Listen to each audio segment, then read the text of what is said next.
This is Late Natalie Talks TV. I'm Late Natalie and I talk reality TV dating shows such as The Never Ever Mets, Ready to Love, Married at First Sight, Love is Blind, The Ultimatum, and Love Island, just to name a few. So if you do enjoy watching that type of content, then please go ahead and subscribe to the channel so that you don't miss out when I upload a new video. Now let's get into The Never Ever Mets, Season 1, Episode 9.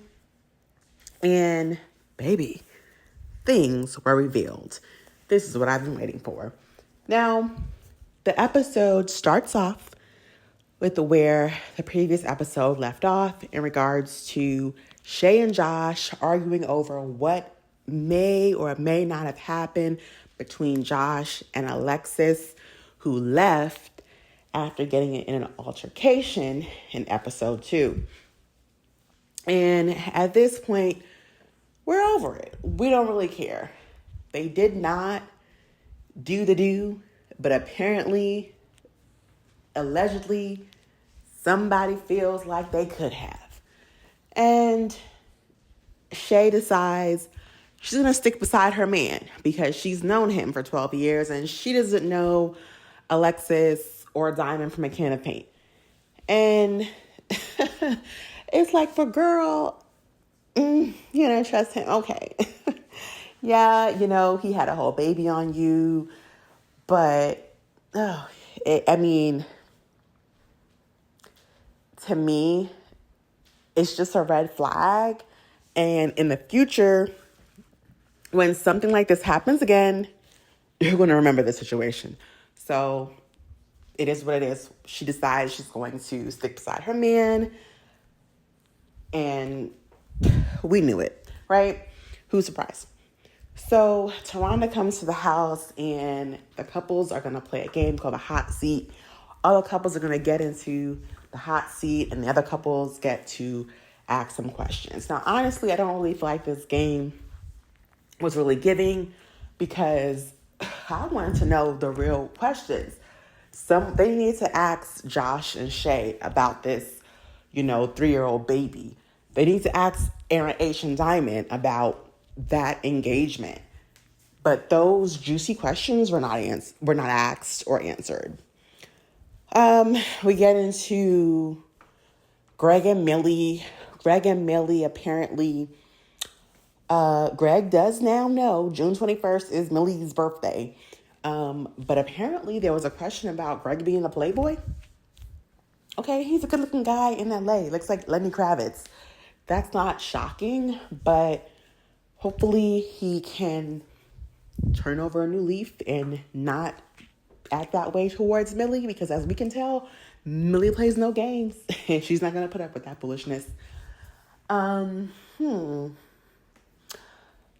So Aaron J and Jody are in the hot seat, and it's just not giving. Like, Taronda asks, where do you see yourself going forward? Like, after this process, do you see yourself long term? And she just says, term. And do you see yourself getting married or anything like that? Like, where do you see yourself in a few years? And Josh is like, Aaron H is like, Aaron J. He's like, oh yeah, we're going to have kids. And not kids, businesses and travel the world. And it's just like, oh God, just say generic things. Like, people just really feel like opening up a business that is really successful is just such an easy thing to do. Okay. I'm not going to discourage you, but okay. Take your time, have your business plan together, work on things, but it doesn't always just take off like that. But okay. And Jody is asked, what about marriage? And she lets us know marriage is a contract and, a business. What did she say? A business deal? Like, okay, alrighty. It's just like, are we surprised? I'm waiting for next week's episode when the therapist tries to dig the truth out of Jody, to be quite honest. Because, it's tough because you're like, man, is Aaron J being played? But honestly, Aaron J is what? A singer and an actor, a singer or a rapper, whatever. I feel like he's on the show for exposure. Jody has done a couple of podcasts. I know she was on Amani Talks, her Patreon. I know she did the Horrible Minds podcast, I believe. So she's, I guess, trying to make this career as a sexologist, but this show is doing absolutely nothing to help that. But I really feel like they're here for exposure. I really feel like most people on the show are here for exposure. So Chris and what is this girl's name? I forgot her name. They get on the hot seat. Sandia. They on the hot seat. They pretty much are asked, do you like being told what to do? And she's like, I tell him how I feel, and he considers it. He considers it? No. You tell him how you feel. He tells you that your feelings are stupid, and he doesn't consider anything. So there's a big back and forth with Chris and Taronda because Chris feels like, women don't make good decisions and they're too emotional. And Taronda has to go off on him for the culture and pretty much lets him know, like, women are so important to everything. Like, we're the ones who create life. And here goes Chris. Who had to give you that seed? We had to be the ones to give it to you. Yes, okay, but I love how she said we need each other. And a lot of those Kevin Samuel type men, because that's exactly what Chris is, but a lot of those Kevin Samuel type of men really feel like they try to tell black women, like, oh, you want to be so strong and you want to be a man, but that's why you don't have a man. But here is a woman saying, we need each other. We're equally important, but do not disrespect women, But of course, Chris, he's not going to argue with the women on TV. We've heard him say that before. He's not going to argue with the women, but it's going in one ear and right out the other. And it's sad. So Aaron H and Diamond get in the hot seat. And, they're pretty much told that they're messy. And Greg confirms, y'all are messy. Y'all really are. And then people are saying, you know what, we never hear Diamond tell Aaron H that she loves him. And Aaron H says, yeah, she does say that. But she says it to me when we're in private. So then Aaron J had to get him and say, oh, so you can acknowledge that things can happen between a couple in private that other people don't see. And Aaron H goes, yeah. So even Diamond had to say touche. And everyone was like, But here's the thing. Yeah, it was a nice comeback, but we know Jody don't like Aaron J, so it don't matter, right? But I think that he is either clueless or he is just here for the show. They have an agreement, but I don't think that she's keeping up with her end of the bargain because she's not even pretending that they are together, So, that's pretty much it in regards to that part of the show, that part of the episode that I want to talk about. But I do want to get into Diamond's daughter. I thought that it was a nice scene. You could tell she wasn't 100% sold on her mom being with Aaron H, but she was open and receptive because I think that, she wants to support her mom. But Aaron H got 6 kids. Now, I know he said that his kids are grown, but still, even when your kids are grown, they still look to their parents for financial help and, child, it's a lot. And the daughter, I like that the daughter gave him some pressure. Like, you guys are moving really fast. And here's the thing with Aaron H, that doesn't make sense. So like, you had money to buy a ring, right? Now I don't know if this ring is real gold and real diamonds. I don't know. I don't know how many carats it is. But if this is a real expensive engagement ring, how can you afford to spend that kind of money on a real engagement ring? And by real, I mean like not some gold plated sterling silver cubic zirconium. And nothing's wrong with that. Get what you can afford, okay? But if you're, that traditional like gold, white gold or yellow gold, diamonds, how could you afford that ring but not afford a plane ticket and, a hotel in order for you to meet this woman? Because Spirit Airlines goes everywhere in the U.S. Spirit Airlines, a Country Inn and Suites, a Days Inn, like you can afford to do all those other things, but you're so ready to propose. Okay, after 2 weeks in the house, like, yeah. The daughter is like, yeah, it's too soon. Like, why haven't you dated or whatever? But of course, he tries to sweet talk her. And I will say this. I won't say he sweet talked her. He was very kind and inviting, of course, because he knows if the daughter doesn't like him, then he's on thin ice. Because remember, he got into it with Diamond's sister friend. So, yeah, he's skating on thin ice. He needs to get the daughter's approval. And I think that she just gave it to him because she just wants to support her mom. She loves her mom. And one thing I've learned is you can't interfere with anyone's relationship. People will do what they want to do regardless. So, yeah, the daughter was smart enough to just be like, yeah, give me my approval.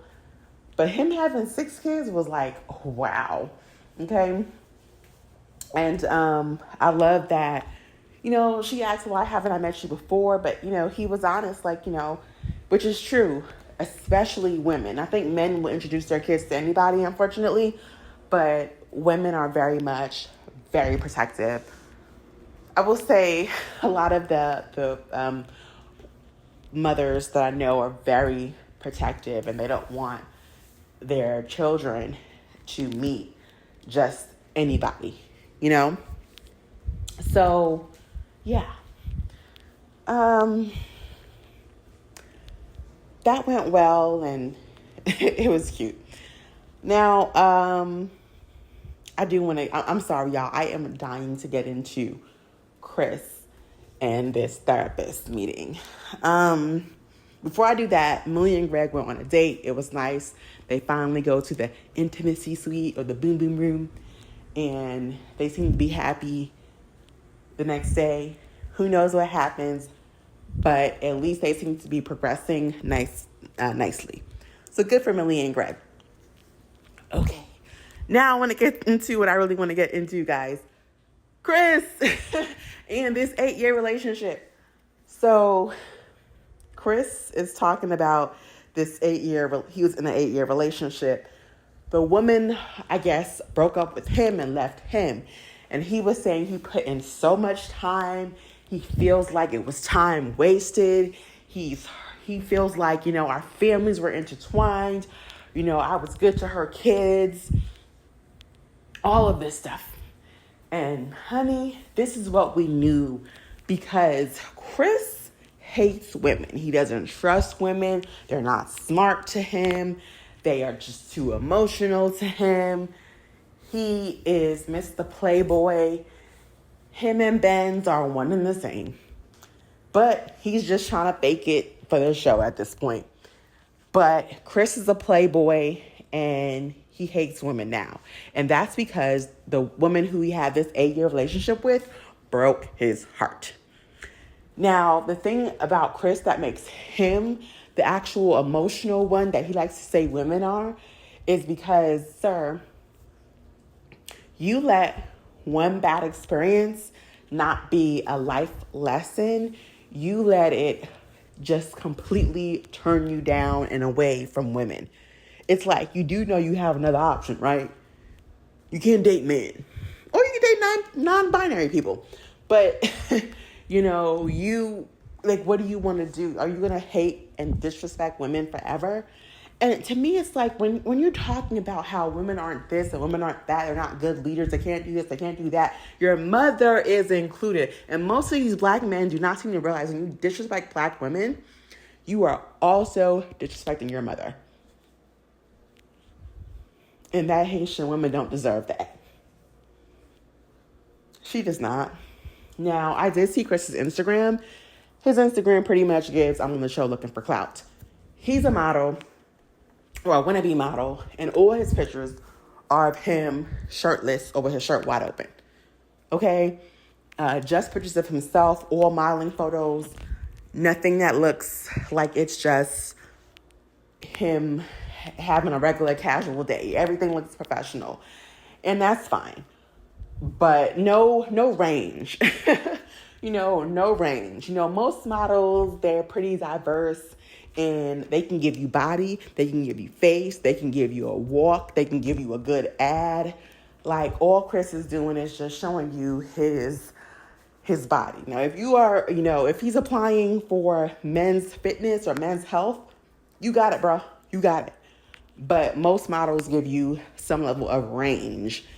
Body, face, walk. You may be modeling sunglasses. You might be modeling a watch. You might just be modeling, just be a model for, not perfume, cologne, right? But his photos, no range. But it's pretty obvious, right? He's looking for some level of fame. And that's probably why he's on the show. And I did catch that, like, one of his stories, I don't know if he was wishing his mom happy birthday or he was just shouting out his mom, but it was just like, sir, when you disrespect women, your mother is included. And these men just don't seem to realize that. And it's just pretty sad. And Chris, we're in this 8-year relationship, and instead of choosing to learn from it, instead of choosing to grow from it, you pretty much, I hate women suck. And that's just pretty darn sad, in my opinion. I'd be damned if I were Sandia and I was in a therapy session with a guy I'm dating, and he is over here complaining about his ex and this 8-year relationship. Sir, you need therapy. You need to heal. And you need to choose differently. Because all women are not the same. It's just, it's sad, but it's what we thought. It's what we were all saying. A woman broke his heart, and now he's the captain of the He-Man Women Haters Club. Okay? Did you know what was super weird? So as soon as Sandy and Chris sat down in the therapy session, they both were like, well, I'm Haitian. And it's like, who cares? Let me tell you guys something about me. I'm Jamaican, right?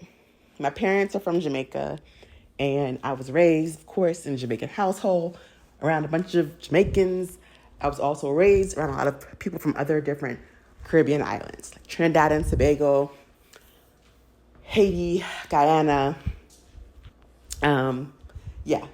And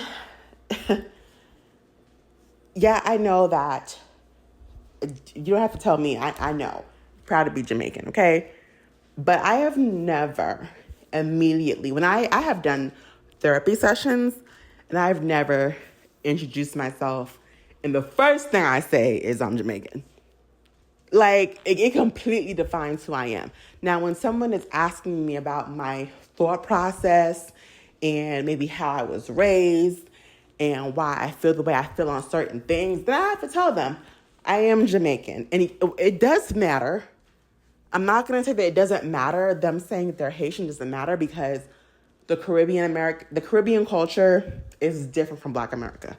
I did not realize that until I left where I'm originally from, and moved to the South. And I was around no Caribbean people. I was just around Black Americans, and it's different. It's a different culture. The food is different. I had never eaten grits before. Oh, yes, grits. We don't eat grits in the Caribbean. We don't. So even though I was raised in the U.S., born and raised, I was raised by Jamaicans, and Jamaicans don't eat grits. So I did not eat grits growing up. I didn't even know what that was until I moved to the South. So yes, I do feel like certain aspects of your culture is important in regards to why you may think a little bit differently from someone else. But I would never immediately, hi, my name is Layton and I'm Jamaican. Like, it's not the first thing that I'm going to say. You know, you say your age, say what you do for a living, where you're from, right? But to just immediately be like, I'm Haitian. Like, that's a lot. And they both, like, and Chris, well, I want to start with saying I'm Haitian too. And it's like, oh, don't get me wrong. I am Jamaican. I understand that the culture is going to be different. But that is not how I introduce myself to people. It was weird. Guys, before I go, I do want to say that that therapist, she's seeing right through Jody. I don't know what degrees Jody has. I don't know if Jody went and got some kind of certification online saying that she's a sexologist. I'm curious to know what she did to be able to label herself that. But this board certified licensed therapist, I hope she reads her in the most professional way possible, because we are tired. We are tired. And I think Jody's tired too. She doesn't want to put up the facade anymore. We are tired. And I hope that the therapist gets her to admit that she doesn't want a relationship or a future with Aaron J. And just stop playing in our faces. And get this crap over with by the beginning, the first 5 minutes of the next episode. This is Layton Ali Talks TV. I'm Layton Ali. I talk TV. If you made it this far, please like the video. Comment down below. I'll comment back. Let's start a chat. This is Layton Ali Talks TV. I'm Layton Ali, and I'm signing out.